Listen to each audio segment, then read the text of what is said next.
Who spent my money? It was you, Tom. Emotional support coffee, emotional support snacks, emotional support taxi because I was tired. That excuse is hilarious. I can't. I'm broke. A budget is just a plan for your money. An expense is something you spend money on, investing in your happiness. That is a dangerous sentence. Why are you exposing me like this? Savings is money you keep. Debt is money you owe. That's a ripoff. Money can't buy happiness.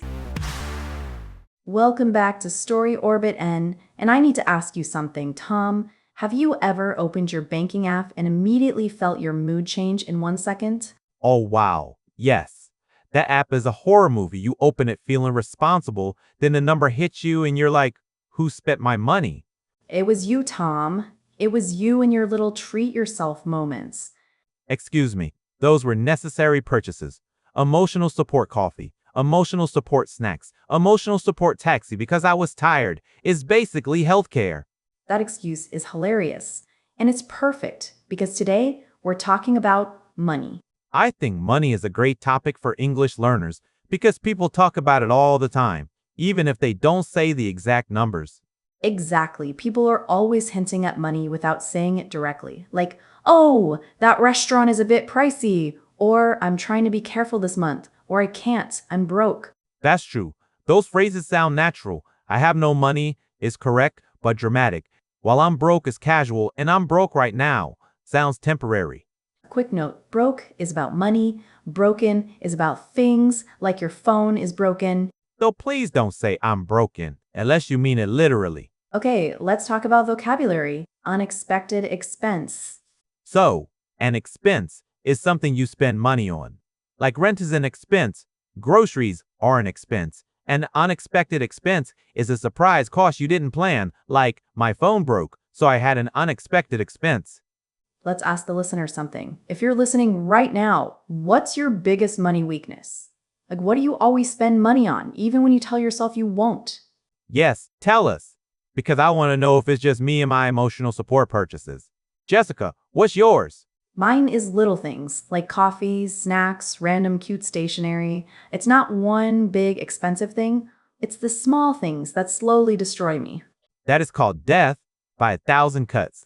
It's a dramatic phrase, but it's perfect for that situation. It means a lot of small problems that add up to one big problem. It's intense. But it's exactly that, tiny costs that become a big problem. And it sounds poetic, but it's basically just you buying iced coffee every day and then acting shocked at the end of the month.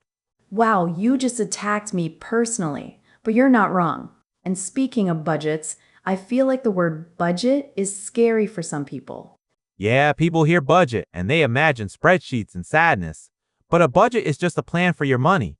It's like telling your money where to go instead of wondering where it went. And you don't need a complicated budget. Even just knowing your main expenses is helpful, like rent, bills, groceries, transport, and then you have your fun money. Fun money is important because if you try to be perfect, you'll fail. If you say, I will never buy coffee again, you'll buy coffee in 2 hours. And then you'll feel guilty, and guilt is not helpful. It's better to plan for small pleasures. And this is a good moment for vocabulary too, to treat yourself. Yes, people say, I'm going to treat myself. It means you're going to buy something nice for yourself, like a reward. Like I worked hard this week, so I'm going to treat myself to sushi. Exactly. And you usually say, treat myself too, plus a thing like, I treated myself to new shoes. But Tom, you treat yourself every day. That's not a treat anymore. That's a routine. Okay, rude, but also fair. But here's my argument. Sometimes spending money is not just spending. It's investing in your happiness. That is a dangerous sentence because people can use that sentence to justify anything. And that brings us to another useful phrase, to cut back. Yes, to cut back means to reduce something, to do it less, like I'm trying to cut back on eating out, or I need to cut back on spending. Cut back sounds more natural than spend less like I'm cutting back this month. Let's teach something about grammar today, not just vocabulary. Money is perfect for should and shouldn't, like I should save or should I buy this? And also, have to is common, like I have to pay rent. I have to be careful with money. It's obligation. And you can soften it too. Instead of saying, I have to, you can say, I need to. Like, I need to cut back. It sounds a bit less heavy. Okay, let's do a little mini scenario. Tom, imagine you're in a shop. You see something you really want, but it's expensive. What do you say to yourself in English? I'd ask, do I need this? Then I'd say, it's an investment, and I'd still buy it. That is not self-control. That is a negotiation. But listeners, did you notice that question? Do I really need this? That's a super useful sentence. And you can also say, is it worth it? Yes, is it worth it? Means, is it good enough for the price? Like if something is expensive, you ask, is it worth it? And you can answer, it's worth it, or it's not worth it. And worth is one of those words that's small but powerful. Like this coffee is worth it, or that subscription is not worth it. Subscriptions are dangerous because they feel tiny. Then suddenly you're paying for 10 you don't use. You're paying for a gym membership you haven't used since last year. Okay, why are you exposing me like this? But yes, that's another money word, membership. It's when you pay regularly to be part of something like a gym membership. And subscription is similar. Like Netflix is a subscription. You pay monthly usually. And you can cancel it, but you don't. Because you're like, what if I need it? Even though you haven't watched it in weeks. Let's talk about living paycheck to paycheck. Paycheck is the money you get from your job, usually monthly or weekly. And living paycheck to paycheck means you spend almost all your money, so you're waiting for the next paycheck to survive. And on the opposite side, there's the word savings. Like I'm trying to build my savings. Savings is money you keep, and save up is collecting it for something, like a trip. You can say save up for plus a goal, like I'm saving up for a new phone, I'm saving up for a car. And the difference is subtle. Save can be general, but save up feels like you're collecting money slowly over time for a specific goal. Okay, let's be honest. Saving money sounds nice, but it's hard when life is expensive. Like everything costs money. And there's another phrase that people use a lot, to make ends meet. Yes, that one is so good. To make ends meet means to have enough money to live, to pay your basic expenses. Like I'm trying to make ends meet. It's like you're managing to survive financially, but you're not living like a millionaire. You're just keeping things together. Debt is another important word. Debt is money you owe. Like if you borrow money and you have to pay it back, that's debt. And to owe is the verb.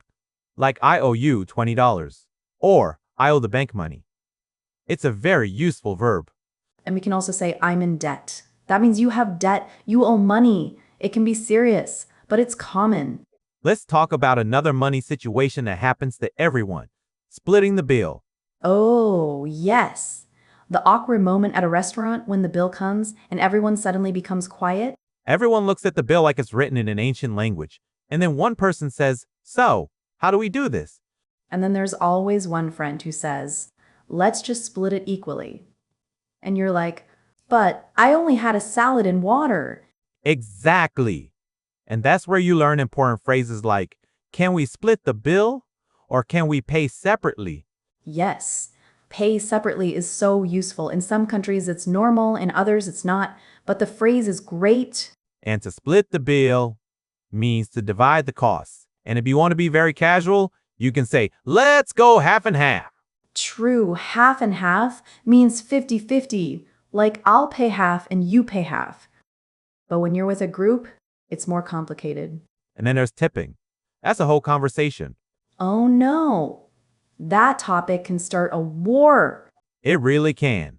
Tip is extra money for service, and you can ask, is service included? Service included is such a good question because sometimes the service charge is already in the bill. Exactly. And if you're traveling, that question saves you from awkwardness. Totally.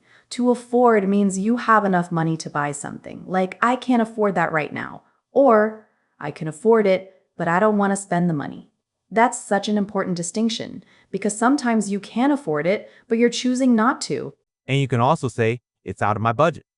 That means it's too expensive for what you plan to spend. Out of my budget sounds polite and calm. It's like I'm responsible even if you're crying inside. Exactly. It's the polite version of absolutely not. Okay, Tom, let's do a little fun debate. Are you a spender or a saver? I'm a spender who wishes I was a saver.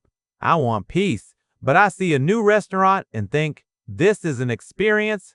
That is so honest. I think I'm a saver, but I also have moments where I'm like, life is short, and then I spend money like I'm in a movie montage. Let's teach another expression, a ripoff. A ripoff means something is too expensive and not worth the money, like $10 for popcorn. That's a ripoff. Great example. And you can also say, they ripped me off. That means they charged you too much or they tricked you. And they ripped me off is a stronger, angry version. And another phrase is to get a good deal. That means you bought something at a good price. Like, I got a good deal on these shoes. And if you want to sound even more natural, you can say it was a bargain. A bargain is a good noun. Like, this jacket was a bargain.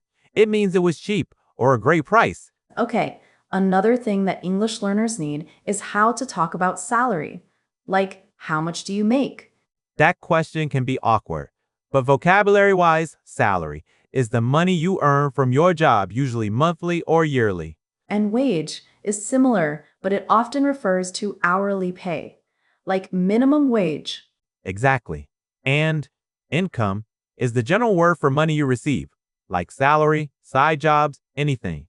You can say, my income is not stable, for example. And side hustle is super modern. A side hustle is a small job you do in addition to your main job to earn extra money, like selling things online, tutoring, freelance work.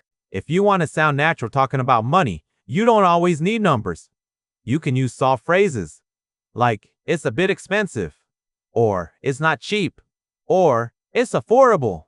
Yes, affordable means you can pay for it without too much difficulty, like this apartment is affordable. And overpriced means it costs too much for what it is. Like, that coffee is overpriced. Great. And reasonable is also useful. Like, the price is reasonable. It means it's fair. And then there's to waste money. That's a painful phrase. It means spending money on something useless. Yes, like I wasted money on that app, or I wasted money on clothes I never wear. And you can also say, it was a waste of money. That's a very common phrase. Yes, also to regret means you feel sorry about something you did. Like, I regret spending that much money. And regret is such a common word with money. Like, no regrets is cute, but sometimes there are regrets. There are always regrets when you buy something at 2 a.m. online. That's why impulse buy exists. Yes, an impulse buy is when you buy something suddenly without planning because you feel like it. Like, that was an impulse buy. Okay, Tom, give me your most impulsive purchase ever. I once bought a huge plant because I thought it would make my apartment look like a calm jungle. It was beautiful for 2 weeks. Then it started dying, and I realized I had paid money for stress. That is hilarious. You bought a plant and it gave you anxiety. That's such a modern story. Exactly. And then you start buying things to fix the plant, like special soil, special water, special light. Suddenly your plant has a better lifestyle than you. Listeners, if you've ever bought something and immediately regretted it, tell us what it was. Let's do a quick language moment about spend and pay, because learners sometimes mix them up. Yes, spend is about using money. Like, I spent $20 on lunch. And pay is about giving money for something. Like, I paid $20 for lunch. Great. So spend often uses on. Spend money on something, and pay uses for. Pay money for something? Exactly. You can also drop the number, I paid for lunch, meaning I covered it. And you can say, it paid off. That's another phrase, but different meaning. Yes, and it paid off means it was worth it. Like, studying English paid off. That's such a good one. Okay, let's talk about to invest, because people use it for money, but also for time and effort. Exactly. To invest means to put money into something hoping it grows or gives a return. Like, I invested in stocks. But you can also say, I invested time in learning English. Costs a fortune is great. It means it's very expensive. Like, this rent costs a fortune. Before we wrap up, I have one money joke for you. My bank account is like a magic trick. Now you see it, now you don't. Oh my God, Tom, that is so stupid and so true at the same time. Okay, my turn. Money can't buy happiness. but it can buy snacks, and I've never seen anyone cry while eating snacks, so I think that's basically the same thing. That's accurate. Okay, I think we should start wrapping up. Okay, listeners, let's do a super quick recap of today's money vocabulary. We talked about useful everyday phrases like I'm broke, unexpected expense, death by 1,000 cuts, and make ends meet, plus practical words like budget, savings, debt, and to owe.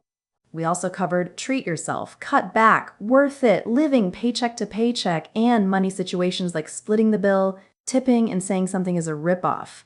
And you learn great natural verbs like afford, regret, impulse buy, and the difference between spend and pay, plus it paid off, and invest. Now your challenge is simple. Write one sentence in the comments using a phrase from today, like I'm saving up for, or I need to cut back on.